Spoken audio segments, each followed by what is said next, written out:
The metronome.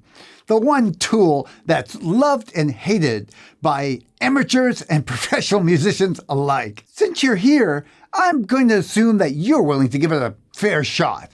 And it's a good thing, because it is actually a very valuable tool. And that's exactly what it is, a tool. You make it something very useful or kind of a pain in the butt, depending on how you use it. I'm going to explain the basics of a metronome from the very beginning. If you find you want more, hang out, because I got something for you at the end. Let's do this.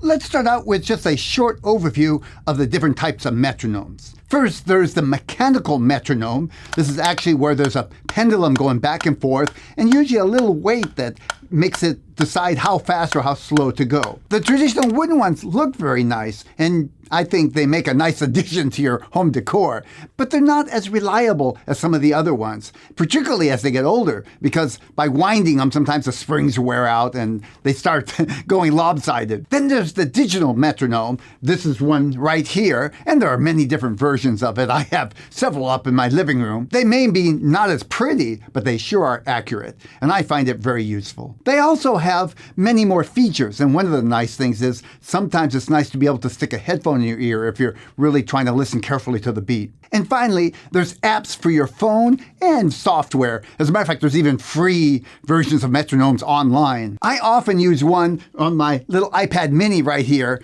that gives me a nice visual, and I can also put in a wireless earphone and hear very clearly in one ear. They also have a lot of cool features. Because they're software, there's like no limit to what you can do. So there's different kind of beats and different sounds, and some of them can sound like little drum machines. If I had to pick one, I'd probably pick the app on my iPhone just because I always have it and it has lots of features. But that said, I often find myself reaching for the digital one here, which I have on my desk, just because I can just grab it, turn it on, and go. I don't have to kind of fuss with the phone and find the app and then find the controls. And sometimes the apps can be a little bit confusing. Okay, with that, let's talk a little more about what the actual function of a metronome is.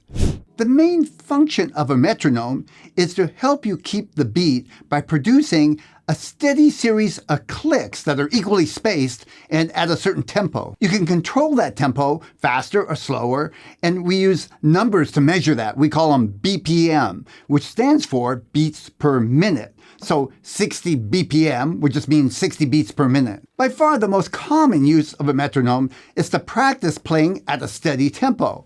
It is inevitable that when we play by ourselves, we speed up and slow down, often without even realizing it. I often use the metronome both for myself and with students to help measure their progress, and it kind of makes it into more of a game. It's not that you absolutely need to know the beats per minute to know if you're getting better, but it adds a kind of a gamification to the process that really helps. Another use of the metronome, believe it or not, is to actually help you to play slower, which allows you to play more accurately. Then you speed it up to a better tempo for the song or the exercise. Without the metronome, it's human nature to kind of speed up and slow down depending on how easy or hard it is. And the metronome keeps you on track. Now, as a beginner, I want to give you 4 tips that I wish somebody had given me when I first started using a metronome. Tip number 1, don't be afraid to start slow. Maybe even slower than you think you need to start.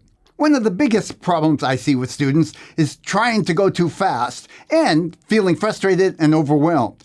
That's partly what gives the metronome a bad rap. Tip number 2, when you're picking up your speed, go in fairly small increments. I recommend increments of 4 or 5 beats per minute. Now, if you only go 1, 2, or 3, you probably won't even notice the difference, and that's not very useful. On the other hand, more than that, and you're making jumps that are likely to throw you off and make you feel frustrated. Tip number 3, many metronomes have a feature that allows you to play a different sound on the one beat. So for an example, if you're going 1, 2, 3, 4, it'll play a different sound on 1. The idea is so you can keep track of where the first beat of a measure is. I recommend in the beginning turning that off. If you're just starting out, it adds an extra complexity to the whole process that's not very helpful. There'll be a time to use that later on. Tip number 4.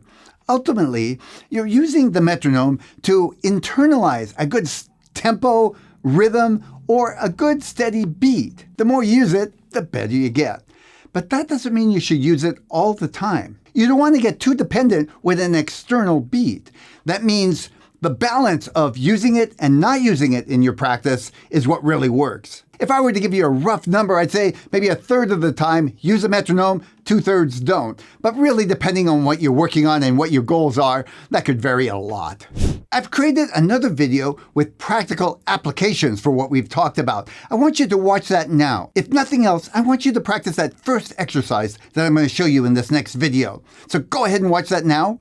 I'm Thomas Michaud. Wherever you are, please scroll down and leave me a comment as usual. And I look forward again to seeing you in the next video. Bye.